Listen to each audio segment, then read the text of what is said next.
En todo esto, como bien ha dicho mi antecesor en el uso de la palabra, la banca ha jugado un papel fundamental. Parte ya lo ha anticipado, ya ha anticipado parte del papel.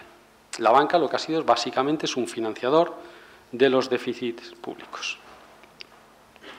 ¿De acuerdo? Monetiza la deuda, que se dice. Dicho de otra manera, puede comprar bonos públicos que luego son redescontables en el Banco Central y conseguir, con lo cual recupera su dinero y, sin embargo, tiene el bono público que le está generando un interés. Los bancos centrales, si ustedes lo piensan bien, funcionan realmente como franquicias de un banco central. El negocio de banca no es un negocio libre. Yo sé que se suele criticar, es una postura que mantengo y que suele ser muy criticada, es que el problema del sector financiero no es un defecto de regulación, como se suele decir, es un exceso de regulación. No es libre el ejercicio de la banca. El ejercicio de la banca está reducido a un grupo muy pequeño de entidades, en el fondo. ¿Por qué solamente unas cuantas entidades pueden ejercer el negocio de la banca? Bueno, pues básicamente por lo siguiente, porque los bancos privados, financiadores del sector público, gozan de una regulación que les permite un nivel de apalancamiento muy elevado. O sea, un nivel de apalancamiento muy elevado, quiere decir un nivel excesivo de endeudamiento. Hasta las últimas reformas que se están emprendiendo, es decir, con el esquema de Basilea II, las necesidades de fondos propios de patrimonio neto de un banco exigibles por ley eran de solo el 2%. ¿Esto qué quiere decir? Que de cada 100 euros que un banco prestaba, solamente 2 euros tenían que ser aportaciones de sus capitalistas. 98 era dinero que se podía pedir prestado. O sea, dicho de otra manera, la regulación permitía a la banca endeudarse en una proporción 98 a 2, 49 a 1. Esto es muy peligroso, porque claro, ¿de qué dispone un banco para devolver las 98 prestadas? Pues de la liquidación de las 100 que ha prestado a su vez. En el momento en que esas 100 que ha prestado a su vez pierdan un 2% de valor, ya estamos a la par. Si pierden un 3%, ya no se pueden devolver todo el dinero recibido. Negocio peligrosísimo. Sin embargo, este negocio peligrosísimo se permite, pero claro, no se puede permitir a todo el mundo porque es peligrosísimo. Y a los que se les permite, se les da una garantía. ¿Qué garantía da? Bueno, pues se da a aquellos que hayan estudiado política monetaria, se les da la garantía de lo que se llama que el Banco Central actuará como prestamista en última instancia, ¿no? Last resort lender, se suele poner en los libros de política monetaria. El Banco Central asegura a aquellas entidades a las que ha autorizado el ejercicio de la banca dentro de su territorio, ¿de acuerdo?, que si en un momento dado la demanda de sus depositantes para retirar su dinero es excesiva y, por lo tanto, se ven con problemas a la hora de liquidar sus activos, no entendemos todos esto, claro, si en un momento dado una parte importante, no hace falta que sean todos, pero importante, de los acreedores de un banco quieren retirar sus depósitos, el banco tiene que empezar a vender. Si tiene que empezar a vender de manera rápida, no vamos a llamar precipitada, pero sí rápida, es posible que tenga que tirar de los precios para abajo de sus activos y, por lo tanto, no pueda hacer frente a sus obligaciones. El Banco Central actúa como prestamista en última instancia y le repone la liquidez que necesita para que no tenga que vender los activos y no se produzca una caída de precios. Por eso el negocio de banca es un negocio que no se le puede dejar hacer a cualquiera. Es decir, es un negocio donde ambas partes sacan mucho. Los gobiernos se aseguran un financiador de sus déficits, ¿de acuerdo?, que permite, o mejor dicho, los estados aseguran un financiador de sus déficits, que permite a los gobiernos dar bienes y servicios a los ciudadanos sin brearlos a impuestos, por muy altos que nos parezcan los que pagamos. Pero como el negocio es altamente peligroso, el Banco Central les asegura la liquidez en un momento dado. Claro, esto es lo que nos explica que, por ejemplo, es esa sensación que tenemos todos de que hay un maridaje entre la clase política y no la empresarial, sino la financiera. Ese es el sentido, o sea, es un mismo ecosistema.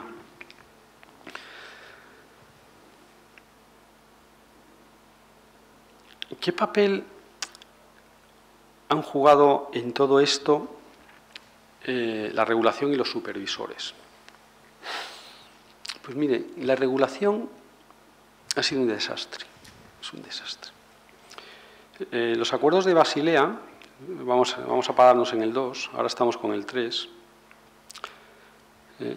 Los acuerdos de Basilea han permitido, como he dicho antes, un apalancamiento excesivo. Y además no solamente han permitido un apalancamiento excesivo, sino que han favorecido que la financiación de los bancos vaya fundamentalmente al sector público. ¿Por qué? Porque la regulación discrimina a la hora de exigir recursos propios en función del deudor del banco. Me voy a explicar más sencillamente. Antes de las últimas reformas que han emprendido los dos últimos gobiernos, el que nos gobierna y el que le antecedió, las exigencias de recursos propios para hipotecas eran del 2,8%. ¿Esto qué quiere decir? De cada 1.000 pesetas que un banco prestaba en forma de hipotecas, solamente 28 pesetas tenían que ser, ya ven que la edad me traiciona, digo pesetas, solamente 28 tenían que ser recursos propios. Es decir, las otras 972 podían ser pedidas prestadas. Sin embargo, por ejemplo, el coeficiente de recursos propios para financiar deuda pública era del 0%. Es decir, un banco podía prestar 1.000 euros al Estado tomando prestadas a su vez del mercado 1.000. Un crédito normal, el coeficiente era del 8, es decir, para prestar 1.000 euros a un empresario, sin garantía real hipotecaria, 80 tenían que ser recursos propios, es decir, solamente 920 tenían que venir de depósitos del público. Claro, si ustedes ven los tres activos que les presento, un bono público, no hay que poner dinero, una hipoteca, solo tengo que poner 28 euros por cada 1.000 que presto, me puedo endeudar en 972. Un crédito a un particular o a un empresario, me puedo endeudar en 920, solo tengo que pedir prestadas 80. ¿Aquí qué vemos? Pues fíjense ustedes que invirtiendo en deuda pública, a lo mejor el beneficio es muy bajo. Sí, a lo mejor el beneficio es muy bajo. Pero la rentabilidad sobre recursos propios es infinita. Porque si yo me endeudo, todo lo tomo prestado y presto al Estado algo más caro, todo el diferencial es para mí sin haber puesto nada. Dividir entre cero, como nos puede explicar el antecesor de la palabra, da infinito, ¿no? Sin embargo, claro, con las hipotecas pues tengo que poner algo más, con el crédito normal puedo poner algo más. Además, esta regulación que ha favorecido la financiación del déficit público ha favorecido las burbujas controladas. Vamos a ver. Hay algo que sabemos desde la escuela de Salamanca, es decir, saben ustedes la escuela de Salamanca, que son un grupo de escolásticos del siglo XVI español, que son los creadores del derecho internacional público y los creadores realmente de la economía, de la teoría económica, antes que Adam Smith.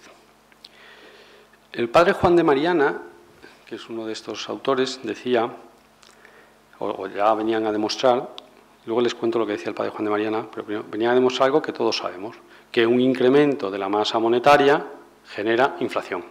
Ya lo habíamos visto aquí, nos habíamos dedicado a traernos todo el oro de América, ¿de acuerdo? Entonces, para el individuo que cogió ese oro, ese individuo es cierto que fue rico, porque vino aquí y pudo adquirir. Pero la nación no se enriqueció. La nación no se enriqueció, luego vemos por qué. Bien. Entonces, el problema de abandonar el patrón oro, las autoridades lo ven muy claro, muy pronto. Dice, si abandonamos el patrón oro y empezamos a meter liquidez en el sistema, liquidez que la metemos porque estamos haciendo compras que nos está financiando el Banco Central, ¿de acuerdo? Vamos a tener un problema, habrá una inflación generalizada. ¿Cómo evitamos una inflación generalizada y en lugar de ello creamos una burbuja sectorial? Dirigiendo la inversión de los bancos a determinadas actividades. Es decir, no le vamos a dejar a los bancos que presten para todo lo que la gente quiera. O tenemos que hacer que la gente pida prestado para determinadas cosas. Entonces, por ejemplo, vamos a incentivar el crédito vivienda. ¿Cómo se incentiva el crédito vivienda? Pues todos lo sabemos. Un coeficiente de recursos propios bajos hace que el banquero, como es una operación en la que se puede endeudar mucho o tiene que arriesgar muy poco capital, baje los tipos de interés porque le interesa el crédito vivienda, le interesa porque le permite un apalancamiento brutal, le permite un altísimo endeudamiento, le permite casi financiar todo lo que presta. Es decir, no poner nada y aunque el margen sea pequeño, vuelvo al cociente que tiende a infinito.